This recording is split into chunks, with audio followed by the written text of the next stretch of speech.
여러분 안녕하세요. 오늘은 우리 식탁에서 너무나도 흔하지만 의외로 제대로 알지 못하고 있는 식품 하나를 이야기하려고 합니다. 바로 식초입니다. 식초는 그냥 신맛 나는 조미료 정도로만 알고 계신 분들이 많습니다. 김치 담글 때 쓰고 냉면에 한 방울 떨어뜨리고 잡내 제거할 때 넣는 그저 그런 부재료라고 생각하시지요. 하지만 실제로 식초는 수천 년 전부터 약재와 보존제로 활용되어 왔고 최근에는 건강관리에 도움이 되는 슈퍼푸드로 다시 주목받고 있습니다. 식초는 발효의 산물입니다. 곡식, 과일, 채소 등을 발효시키면 유기산과 아미노산이 풍부하게 생성되고 초산이라는 핵심 성분이 만들어집니다.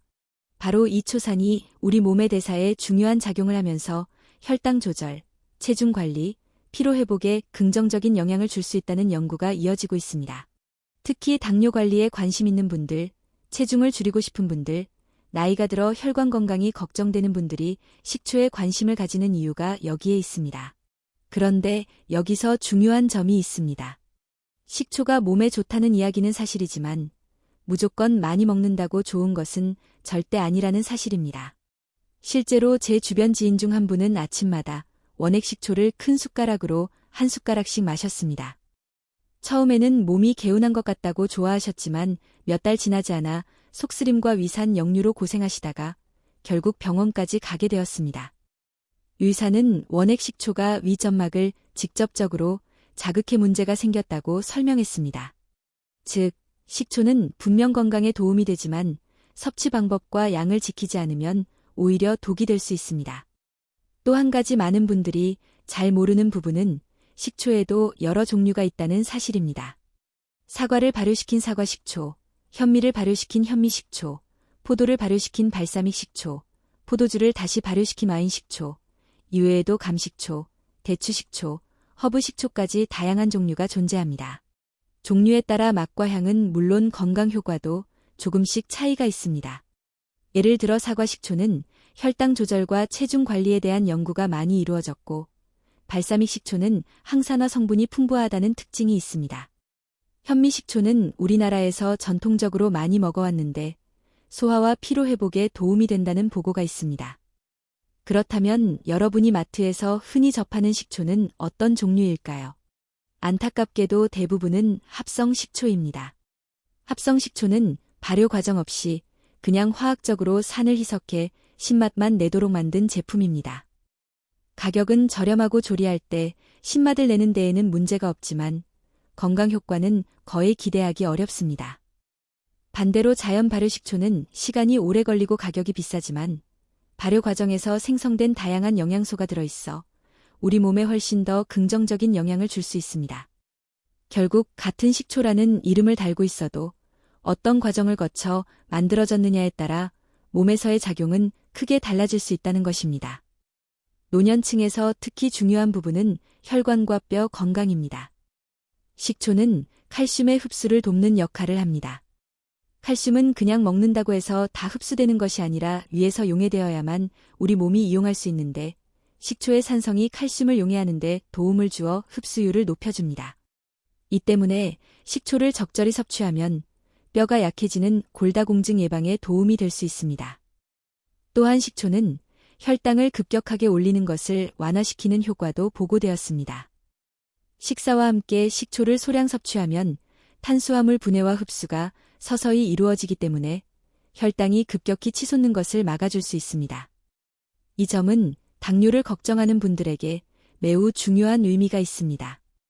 하지만 여기서 반드시 짚고 넘어가야 할 점은 식초가 약이 아니라는 사실입니다. 식초는 어디까지나 식품이고 보조적인 도움을 줄 뿐입니다. 식초만 의지하면서 약이나 생활 습관을 무시하면 절대로 건강을 지킬 수 없습니다. 제가 아는 한 어르신은 혈압약을 드시던 중에 식초가 혈압에 좋다는 말을 듣고 약을 끊고 사과 식초를 매일 드셨습니다. 처음 몇 주간은 혈압이 조금 내려간 것 같았지만 결국 다시 오르고 심지어 뇌졸중으로 쓰러질 뻔한 위기를 겪으셨습니다. 다행히 가족들이 빨리 발견해서 큰일은 피했지만 이 사례는 식초가 가진 한계를 분명하게 보여줍니다. 즉, 식초는 약이 될 수 없고 건강을 보조하는 식품일 뿐이라는 사실을 잊지 말아야 합니다. 식초는 우리 생활에서 매우 다양하게 활용될 수 있습니다. 김치 담그기, 피클 만들기, 음식의 잡내 제거, 심지어 청소나 세탁에도 쓰입니다. 하지만 우리가 오늘 집중해야 할 부분은 먹는 식초입니다. 먹는 식초는 반드시 물이나 음식에 희석해 섭취해야 하고 공복에 원액으로 마시는 것은 피해야 합니다. 또 하루에 섭취하는 양도 중요합니다. 보통은 하루 한두 스푼을 물에 희석해 나누어 먹는 것이 안전합니다. 이 정도 양으로도 충분히 건강 효과를 기대할 수 있습니다. 이보다 과하게 먹는 것은 이를 자극하고 치아를 부식시킬 위험이 있기 때문에 주의해야 합니다. 여러분은 혹시 이런 경험이 있으신가요? 여름철의 더위를 이기려고 식초 음료를 사서 드신 적 말입니다. 마트에서 파는 식초 음료들은 맛은 좋고 청량감도 있지만 실제로는 설탕이 많이 들어있는 경우가 많습니다. 그래서 건강을 위해 식초 음료를 마셨는데 사실은 당분을 과다하게 섭취하는 꼴이 되는 경우도 있습니다. 이런 제품을 선택할 때는 반드시 성분표를 확인하시고 당분이 적고 진짜 발효식초가 들어간 제품인지 살펴보는 것이 필요합니다. 이제 여러분은 식초에 대해 조금은 다르게 보실 겁니다. 단순히 신맛을 내는 조미료가 아니라 우리 몸에 긍정적 영향을 줄 수 있는 발효식품이지만 잘못 먹으면 오히려 독이 될 수도 있는 양날의 칼이라는 사실을 알게 되셨을 겁니다. 특히 나이가 들면서 뼈와 혈관 건강이 걱정되는 분들에게는 적절히 활용할 경우 큰 도움이 될 수 있습니다. 그러나 섭취 방법, 섭취량, 그리고 어떤 식초를 고르는지가 매우 중요하다는 것을 반드시 기억해야 합니다. 우선 많은 분들이 가장 궁금해하는 부분은 바로 혈당 조절입니다. 왜냐하면 당뇨나 혈당 관리 문제는 나이가 들면서 가장 많이 부딪히는 건강 이슈이기 때문입니다. 식초가 혈당을 낮춰준다는 이야기를 들어보신 분들이 있을 겁니다. 그게 과연 사실일까요? 2004년 미국 애리조나 주립대학교의 한 연구팀은 당뇨 전단계 환자들과 제2형 당뇨 환자들을 대상으로 흥미로운 실험을 진행했습니다. 참가자들에게 고탄수화물 식사를 제공하면서 일부 그룹에게는 사과 식초를 희석해 함께 섭취하게 했습니다.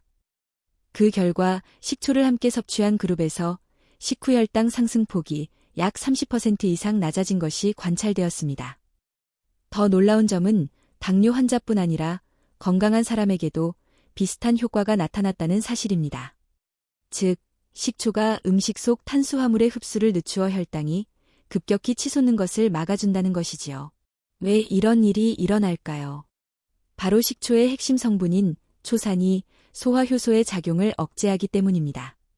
특히 탄수화물이 포도당으로 분해되는 과정을 지연시켜 흡수를 천천히 만들고 동시에 위 배출 속도를 늦추어 포만감을 유지하게 합니다. 이것은 단순히 당뇨 환자뿐 아니라 체중을 줄이고 싶은 사람들에게도 중요한 의미가 있습니다. 체중 관리에 대한 연구도 있습니다.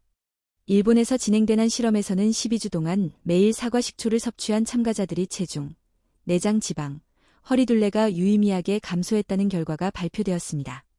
물론 기적처럼 살이 빠지는 것은 아니었지만 같은 음식을 먹으면서도 체지방이 조금 더 줄어든다는 점에서 주목할 만한 결과였습니다. 이는 식초가 단순히 혈당 조절뿐 아니라 체중 관리와 대사 개선에도 긍정적인 영향을 준다는 것을 보여줍니다. 피로 회복에 대한 부분도 빼놓을 수 없습니다. 옛날부터 농부들이 땀을 많이 흘린 뒤 식초탄물을 마셨다는 이야기가 있습니다. 그 이유는 초산이 젖산 대사를 도와 피로 회복을 빠르게 하기 때문입니다. 실제로 운동 후 피로를 덜 느끼게 해준다는 실험 결과도 보고된 바 있습니다. 즉, 단순히 입맛을 돋우는 조미료가 아니라 몸속 대사를 원활하게 하는 역할을 할 수 있다는 겁니다. 여기서 잠깐, 식초가 지방 연소와 관련이 있다는 주장도 들어보셨을 겁니다. 실제로 일부 동물 실험에서는 식초가 지방세포의 축적을 억제하는 효과가 나타났습니다. 인체 연구에서도 어느 정도 유사한 결과가 보고되었지만 아직 확정적으로 이야기하기에는 더 많은 연구가 필요합니다. 하지만 최소한 식초가 식후 혈당을 조절하고 포만감을 주는 데 도움을 주기 때문에 간접적으로 체중 관리와 지방 축적 억제에 긍정적일 수 있다는 점은 분명합니다. 그렇다면 우리 일상에서 식초를 어떻게 활용할 수 있을까요?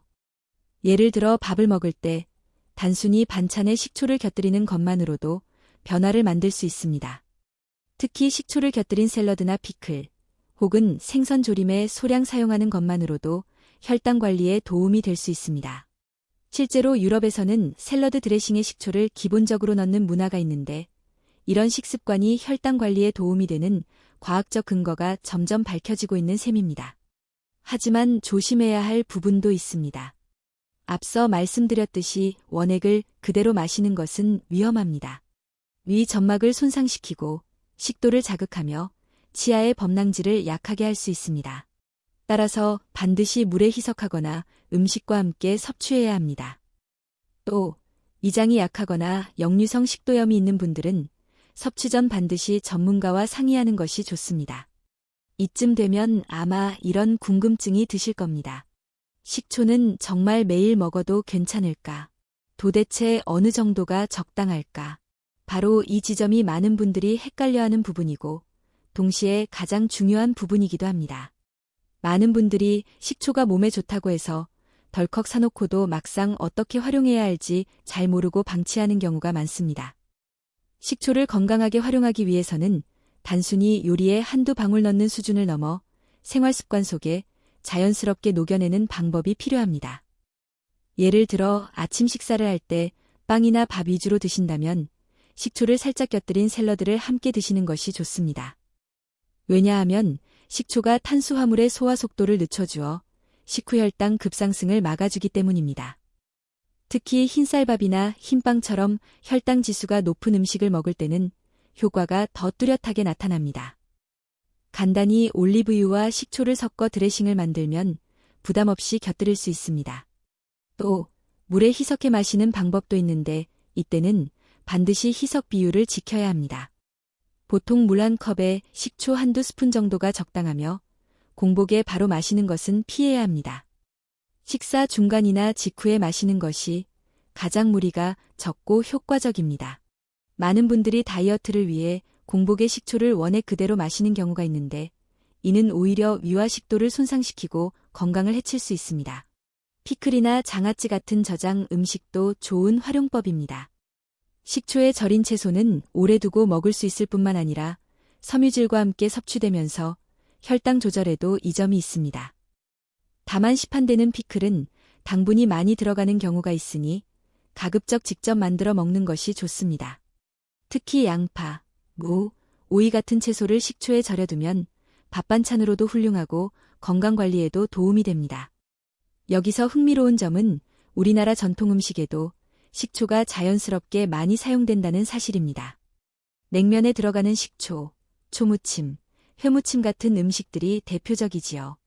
이런 음식들이 단순히 입맛을 돋우는 것이 아니라 실제로는 혈당 조절과 소화 개선에 과학적 근거가 있는 셈입니다. 옛 어른들의 지혜가 과학적으로 뒷받침되고 있다는 사실을 알면 식탁에서 식초를 대하는 태도도 달라질 수 있습니다. 실제 사례를 들어보겠습니다.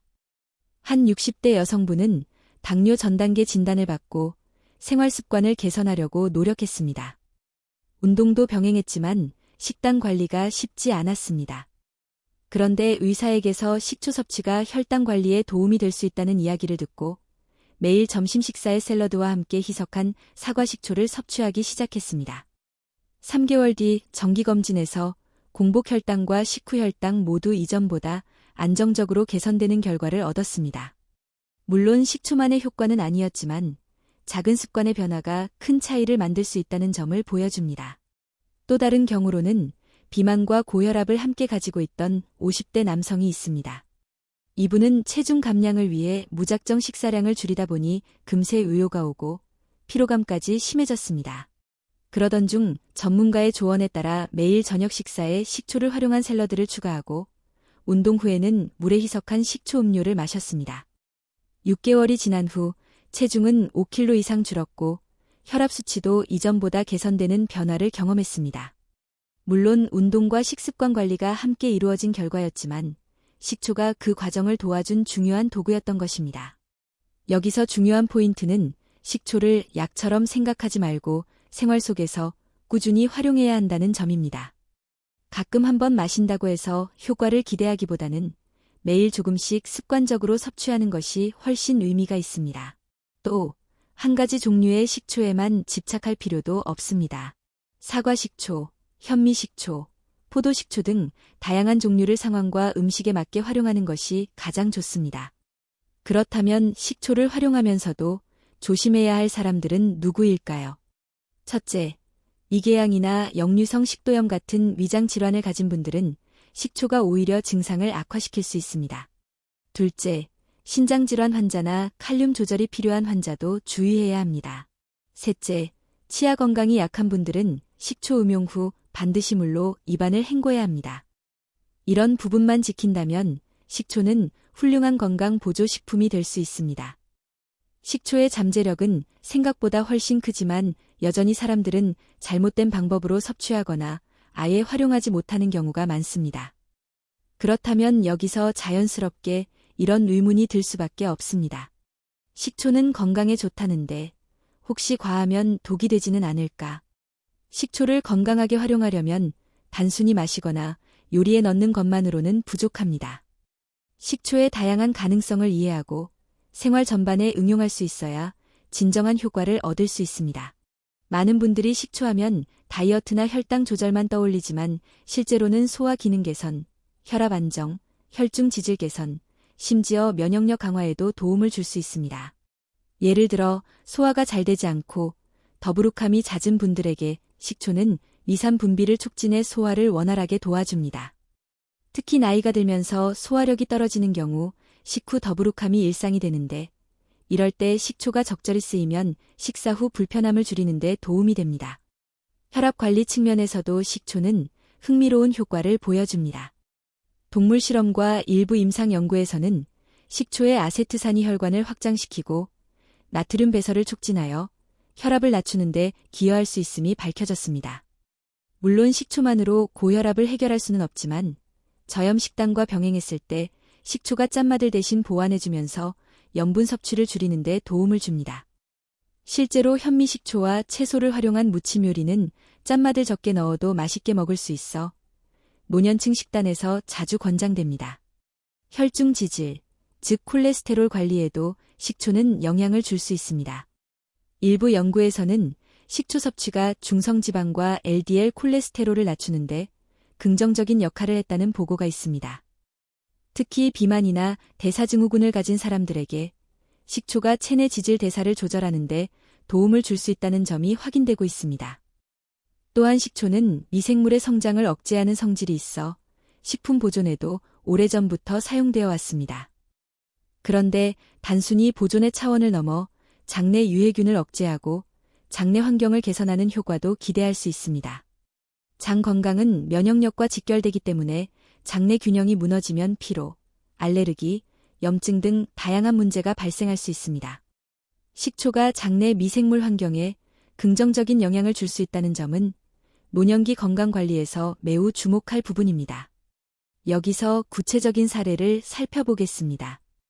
한 70대 남성은 고혈압과 고지혈증 약을 동시에 복용하고 있었는데 식습관 개선을 위해 하루 2번씩 식초를 희석해 마시는 습관을 들였습니다. 3개월 후 혈압 수치와 혈액 검사 결과가 약간이나마 안정적으로 개선되었고 무엇보다 짠 음식을 덜 찾게 되었다고 말했습니다. 결국 식초가 직접적인 치료제가 된 것은 아니지만 생활 속 습관 변화를 유도하고 긍정적인 건강 효과를 이끌어낸 셈입니다.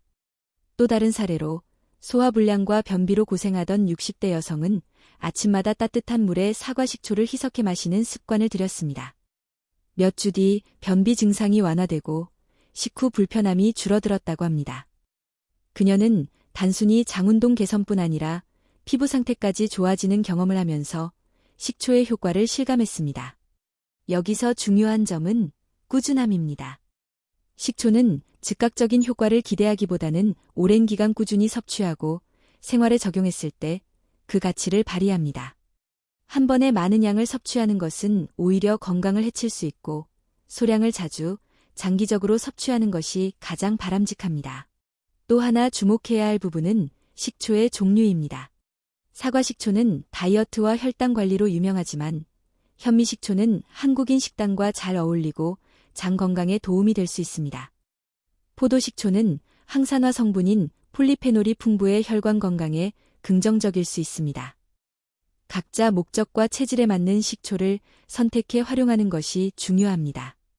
하지만 모든 사람에게 식초가 좋은 것은 아닙니다. 미궤양, 위염, 역류성 식도염 환자는 증상이 악화될 수 있고 신장질환 환자나 저칼륨 혈증 환자도 주의가 필요합니다. 또 치아 건강이 좋지 않은 경우 산에 의한 손상이 있을 수 있으므로 반드시 식초를 마신 후 물로 헹궈 주어야 합니다. 이처럼 식초는 소화, 혈압, 혈중 지질, 장 건강 등 다양한 영역에서 도움을 줄 수 있지만 동시에 잘못된 사용은 해가 될 수 있습니다. 그렇다면 여기서 궁금해집니다. 식초는 과연 얼마나 오래, 그리고 어느 정도의 양을 섭취하는 것이 가장 안전하고 효과적일까요? 식초를 섭취하는 데 있어 가장 중요한 부분은 바로 올바른 방법과 적정량입니다. 많은 분들이 식초가 좋다고 하니 원액을 바로 마시거나 한 번에 많은 양을 섭취하는 실수를 합니다. 하지만 이는 오히려 위와 식도를 자극해 통증을 일으키거나 치아 범랑지를 손상시킬 수 있습니다. 식초 섭취의 기본 원칙은 반드시 물에 희석해서 마시는 것입니다. 대체로 물 한 컵에 식초 한 숟가락 정도를 넣는 방식이 가장 일반적이고 안전한 방법으로 알려져 있습니다. 이렇게 희석해서 마시면 이 부담을 줄이고 꾸준히 섭취할 수 있습니다. 섭취 시간도 중요한데 공복보다는 식사와 함께 또는 식후에 마시는 것이 더 안전합니다. 특히 위가 약한 분들은 공복에 식초를 마시면 위산이 과도하게 자극되어 속쓰림이나 통증이 심해질 수 있습니다. 식사 후 소화가 더디게 진행될 때 식초를 소량 마시면 위산 분비를 촉진하고 소화를 돕는 효과가 있습니다. 또한 식초를 음료처럼 마시는 것 외에도 다양한 방법으로 활용할 수 있습니다. 채소 무침, 나물 요리, 샐러드 드레싱, 생선 요리 등 여러 음식에 식초를 넣으면 짠맛을 줄이면서도 맛을 살릴 수 있습니다. 이 과정에서 자연스럽게 염분 섭취가 줄어들고 혈압 관리에도 도움이 됩니다. 식초의 활용은 건강 효과뿐 아니라 식습관 개선에도 연결됩니다.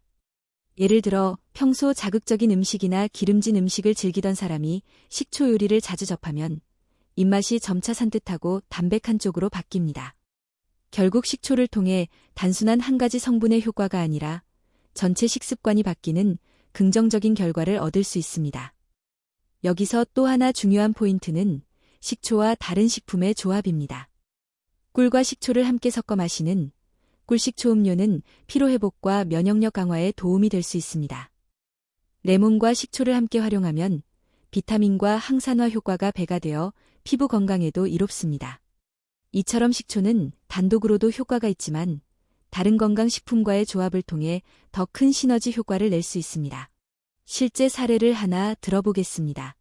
60대 후반의 한 여성은 갱년기 이후 체중이 급격히 늘고 혈압과 혈당까지 불안정해졌습니다. 그러던 중 의사의 권유로 식사 후 식초를 희석해 꾸준히 마시기 시작했습니다. 처음에는 맛이 낯설어 힘들었지만 채소 무침과 샐러드에 식초를 넣으면서 자연스럽게 섭취량을 늘려갔습니다. 6개월 뒤 체중은 조금 줄었고 무엇보다 혈당 변동폭이 안정되었다는 이야기를 들었습니다. 그녀는 결국 식초가 체중 감량만이 아니라 생활 전반을 바꿔준 계기였다고 말했습니다. 하지만 모든 경우에 식초가 긍정적 효과만 있는 것은 아닙니다. 위가 예민한 분이 무리하게 식초를 마시면 속쓰림과 위통이 심해지고 당뇨 환자가 꿀식초를 과도하게 섭취하면 오히려 혈당 조절에 방해가 될 수 있습니다. 또한 특정 약물을 복용하는 분들은 상호작용이 생길 가능성이 있으므로 전문가의 조언을 받아야 합니다. 그렇다면 하루에 얼마 정도가 적절할까요? 일반적으로는 하루 한두 숟가락 정도를 희석해 섭취하는 것이 적당합니다. 이상은 위와 치아에 부담을 줄 수 있고 특별히 효과가 커지지도 않습니다. 건강 관리에서 중요한 것은 많은 양이 아니라 오랜 시간 꾸준히 유지하는 습관입니다. 치아 건강도 빼놓을 수 없는 부분입니다. 식초의 산성 성분이 치아 표면을 약하게 만들 수 있기 때문에 식초를 마신 뒤에는 반드시 물로 입을 헹궈주는 것이 좋습니다. 또는 빨대를 이용해 치아와 직접적인 접촉을 줄이는 방법도 추천됩니다. 이제 우리는 식초가 단순히 맛을 내는 조미료를 넘어 건강관리의 중요한 도구가 될 수 있다는 사실을 알게 되었습니다. 다만 올바른 섭취 방법, 적정량, 개인의 체질과 상황에 맞는 활용이 필요하다는 점을 다시 한번 강조합니다. 그렇다면 여기서 마지막으로 한 가지 질문을 던져봅니다. 식초는 오래 마시면 우리 몸에 어떤 장기적인 변화를 가져올까?